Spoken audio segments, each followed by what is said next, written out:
Assalamualaikum warahmatullahi wabarakatuh. Jadi pada kesempatan kali ini saya akan mereview lagi tentang microcontroller, komponen dalam elektronika. Jadi elektronika itu merupakan bagian penting di dalam kehidupan kita, karena elektronika merupakan ilmu yang mempelajari tentang listrik arus lemah yang dioperasikan dengan cara mengontrol aliran elektron atau partikel pemuatan listrik dalam suatu alat. Lalu salah satunya yaitu resistor. Resistor merupakan komponen elektronika yang berfungsi untuk memberikan hambatan terhadap aliran arus listrik.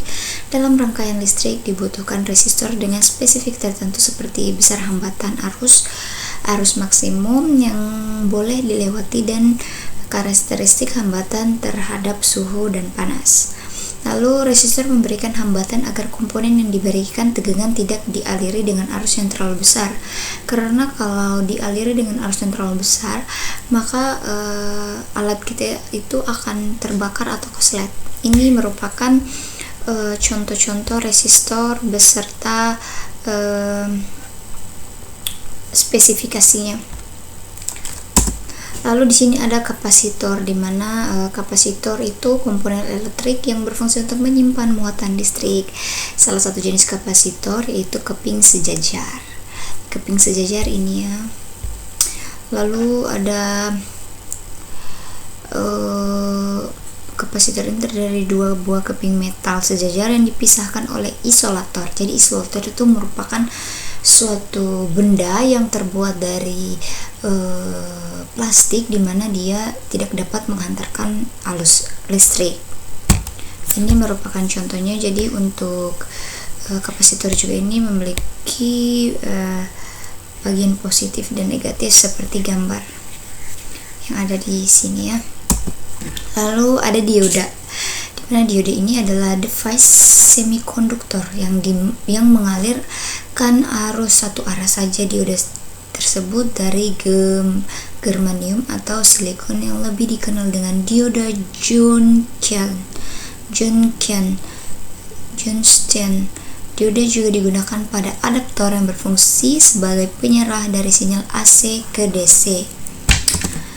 Lalu ada LED. Jadi LED ini merupakan komponen yang dapat mengeluarkan emisi cahaya, di mana cahayanya itu warna-warni ya.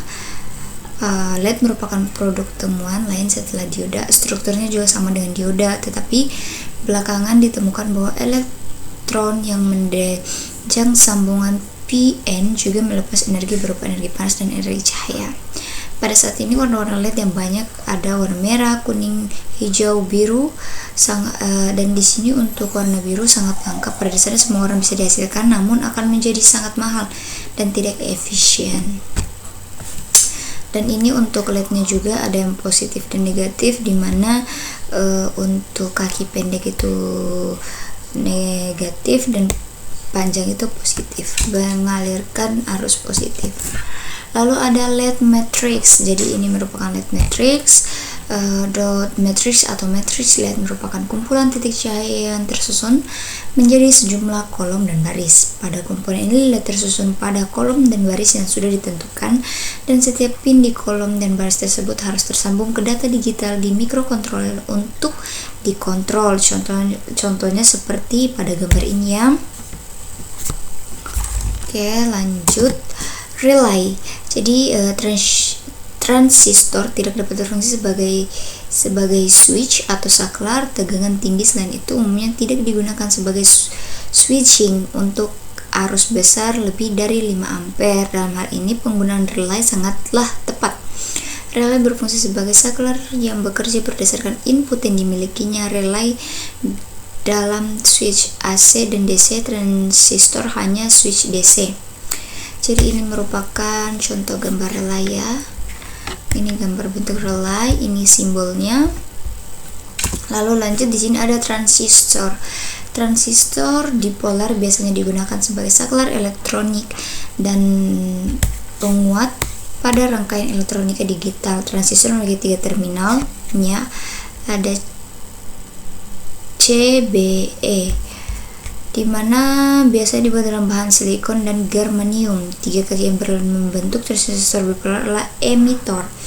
basis dan kolektor. Mereka dapat dikombinasikan menjadi jenis NPN atau PNP yang menjadi satu sebagai 3 kaki transistor. Contohnya seperti pada gambar ini ya. Dan ini rangkaian standar transistor dengan input tegangan fin dan cara pemberian tegangan sebagai penguat ditunjukkan pada gambar di bawah ini.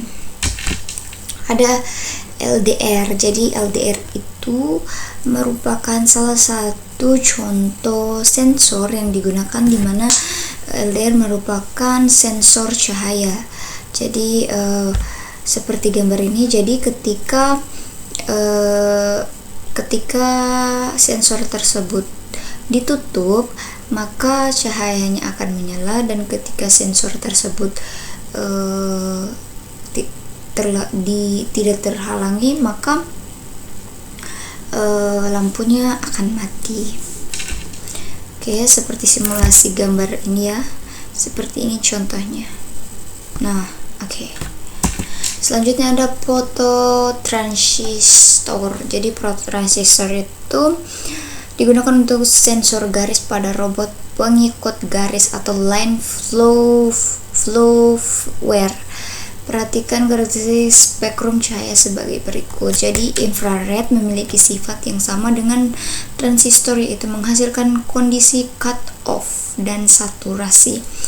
Perbedaannya ialah bila mana pada transistor kondisi cut off terjadi saat tidak ada arus yang mengalir dan melalui basis ke emitor, dan kondisi saturasi terjadi saat ada arus mengalir melalui basis ke emitor. Jadi contoh seperti ini spektrum cahaya dan respon manusia. Ini contoh simulasinya. Lalu 7 segmen ini dia prinsip kerjanya itu terdiri dari 7 LED yang disusun membentuk angka 8 dan tambahan 1 LED untuk titik. Ini juga motor, ini motor servo. Motor listrik, komponen elektrik yang sifatnya merubah besar elektrik menjadi fisik berupa putaran. Ini dia contoh gambar motor servo.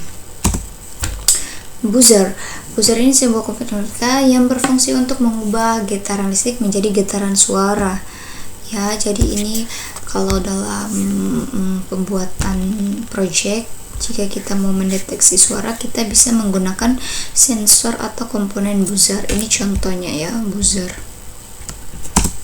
Lalu ada alat ukur multitester. Jadi ini dibutuhkan alat ukur tegangan arus, penguat transistor, kapasitor, dan resistor minimal berupa multitester. Akan lebih baik lagi jika ada pelengkapi dengan osiloskop dan frekuensi counter digital. Jadi contohnya alat ukurnya seperti ini ya. Oke, mungkin itu saja yang dapat saya jelaskan. Kurang dan lebihnya mohon dimaafkan. Saya akhiri dengan ucapan wabillahi taufiq wal hidayah. Wassalamualaikum warahmatullahi wabarakatuh.